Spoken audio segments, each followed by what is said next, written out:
Welcome to this Step 3 review on surgical complications, brought to you by Roadmap to Residency. When a patient runs into trouble after an operation, the exam rarely tests whether you memorized every detail. It tests whether you can recognize the pattern, place it on the timeline, and choose the right next step. Today, we work through 4 of the highest yield surgical complications and the strategies that crack their question stems. Pair this with your question bank and a trusted surgery review resource. Let us get started. Here is what we will cover.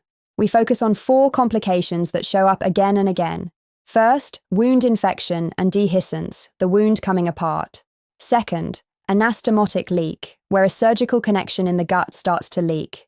Third, post-operative Ileus, the sluggish bowel that will not wake up. And fourth, deep vein thrombosis and pulmonary embolism, clots in the legs and lungs. For each one, we read a realistic question stem, spot the trigger phrases, and walk through why each answer choice is right or wrong. We are here to sharpen how you take the test. Our first strategy is to work the timeline before anything else. Start with the last line of the question. That sentence tells you what is actually being asked, whether it is the next best step, the most appropriate test, or the best treatment. Once you know the target, read the stem hunting for that answer. Then find the post-operative day, which will often hand you the diagnosis. Fever on the first day points one direction, while fever near the end of the first week points somewhere completely different. So before you touch the choices, ask 2 questions. What is the last line asking, and what post-operative day are we on? Strategy 2 is to let the vital signs set the pace. They tell you how fast you are allowed to move. First, match the vitals to the acuity. A patient with normal vital signs and 1 focal complaint usually needs a targeted test or a simple bedside maneuver, and the calm answer is correct. But the moment you see fever with a fast heart rate, a falling blood pressure, or dropping urine output, that patient is decompensating, and the whole question changes. Second, when the patient is unstable, act first. Give fluids, start oxygen, and stabilize before you order a slow study. A common trap sends a crashing patient off for a leisurely outpatient test.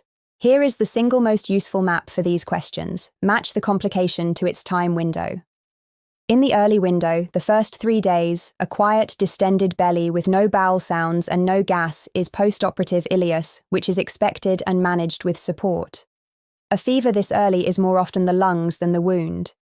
In the middle window, days 3 to 5, worry about the surgical connection. A patient a few days out from bowel surgery who spikes a fever, becomes tender, and looks septic should make you think anastomotic leak.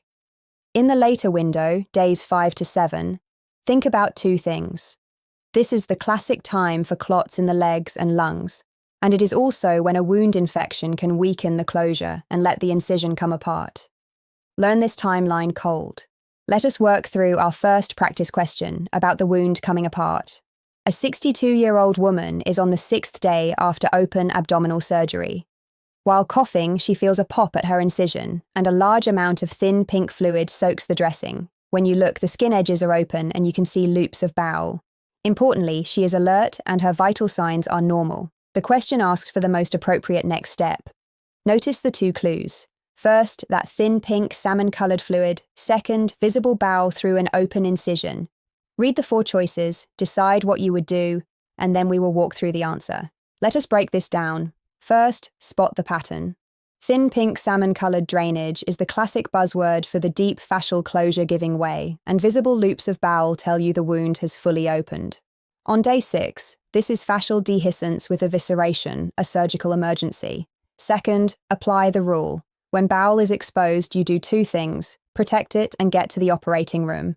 So you cover the loops with sterile saline-soaked gauze at the bedside and arrange urgent operative repair. That makes choice B correct. Now eliminate the rest. Choice A, just reinforcing the dressing, ignores exposed bowel that will dry out. Choice C, ordering a scan first, waste time confirming what you can already see. Choice D, pushing the bowel back and closing at the bedside, forces contaminated tissue shut and skips the operating room. The post-operative day and the buzzwords handed you the diagnosis before you read the choices. Here is our second practice question about the surgical connection leaking.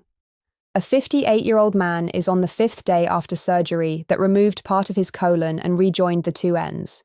He now has a fever, a rising heart rate, and worsening abdominal pain. His belly is tender and firm, his blood pressure is drifting down, and his white blood cell count is high. The question asks for the most appropriate next step. Two things should jump out: the post-operative day, day 5 after bowel surgery, and the fact that this patient is turning septic with a firm, tender belly. Read the 4 choices, decide what you would do, and we will reason through it next. Let us work through this answer. Read the day and the vitals together. Day 5 after bowel surgery, with a fever, a rising heart rate, a firm tender belly, a falling blood pressure, and a high white blood cell count. That combination is anastomotic leak until proven otherwise. The connection has broken down and intestinal contents are spilling into the abdomen, which is why he is septic and unstable. Now apply the rule for an unstable surgical patient. Stabilize first, then confirm. Start fluids and antibiotics right away, then obtain a contrast computed tomography scan to confirm the leak and plan the next move. That makes choice B correct. Eliminate the rest. Choice A, reassurance, misses a septic patient. Choice C, a plain film and overnight observation, is too passive for a dropping blood pressure. Choice D, a laxative, is treating Ileus, the wrong diagnosis. The correct answer is start fluids and antibiotics, then get the computed tomography scan. Here is our third practice question about the sluggish bowel that will not wake up. A 70-year-old man is on the 2nd day after open abdominal surgery. He has a distended belly, mild discomfort, nausea, and he has not passed gas. His bowel sounds are quiet. Here is the key part. He has no fever, his vital signs are normal, his abdomen is soft and only mildly tender, and a plain film shows gas spread evenly through the whole bowel with no cutoff point. The question asks for the most appropriate next step. Notice how different this feels from the last case. Same early period, but this patient is comfortable and stable, and the film shows a lazy bowel rather than a blockage. Read the 4 choices, and we will reason through them next. Let us break down this answer. Read the whole picture. This patient is comfortable and stable early after abdominal surgery. His belly is distended and he has not passed gas, but he has no fever, normal vital signs, a soft, only mildly tender abdomen, and a film showing gas spread evenly with no cutoff point. That whole picture is postoperative Ileus, the bowel simply being slow to wake up. It is expected, and treatment is supportive. Give bowel rest, keep the patient hydrated, correct any electrolyte problems, and allow time. That makes choice A correct. Now the key distinction, Ileus versus mechanical obstruction. The most important clue is that the gas is spread evenly with no cutoff point. A true blockage would show gas building up and then stopping abruptly. Because this is Ileus, no scan is needed, so choice D adds nothing. A stable, non-tender belly does not belong in the operating room, so choice B is wrong. And there is no infection to treat, so choice C is unnecessary.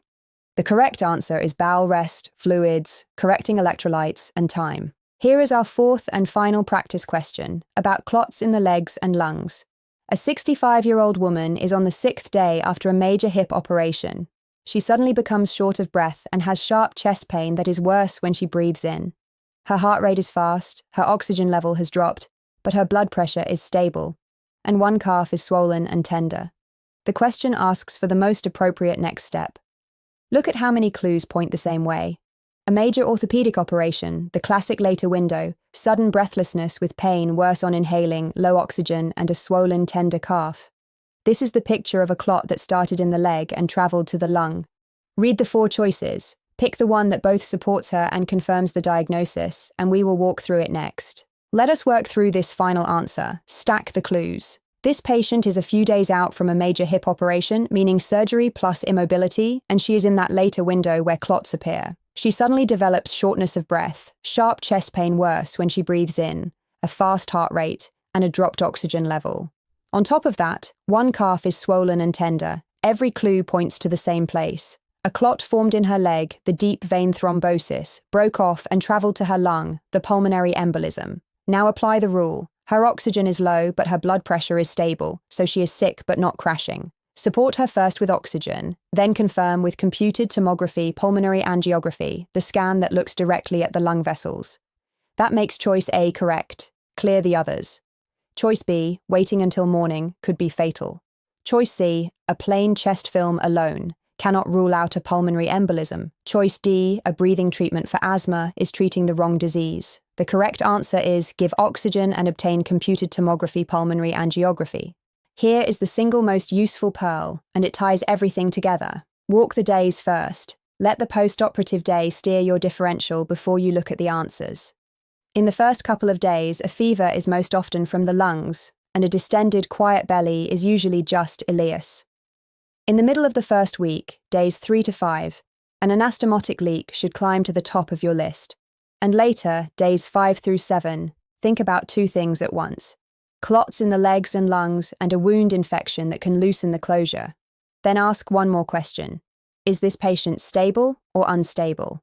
A stable patient needs a targeted test or a simple bedside step. An unstable patient needs fluids, oxygen, and often a return to the operating room before any slow imaging. Remember, the post-operative day tells you what is happening, and the vital signs tell you how fast to move. That wraps up our review of surgical complications for Step 3. Remember the core moves. First, work the timeline. Find the post-operative day, because it often hands you the diagnosis. Second, read the vital signs to decide how fast to act. A stable patient gets a targeted step, and an unstable patient gets resuscitated before any slow study. Keep the 4 big patterns in mind: wound infection and dehiscence, where the incision comes apart; anastomotic leak, where a connection breaks down and the patient turns septic; post-operative ileus, the sluggish bowel that just needs support and time; and deep vein thrombosis and pulmonary embolism, the clots that strike later in the first week. The best way to lock this in is to drill questions under timed conditions and read every explanation. Visit roadmaptoresidency.com for expert tutors and residency advisors. If you found this helpful, please like and subscribe. Good luck on your exam.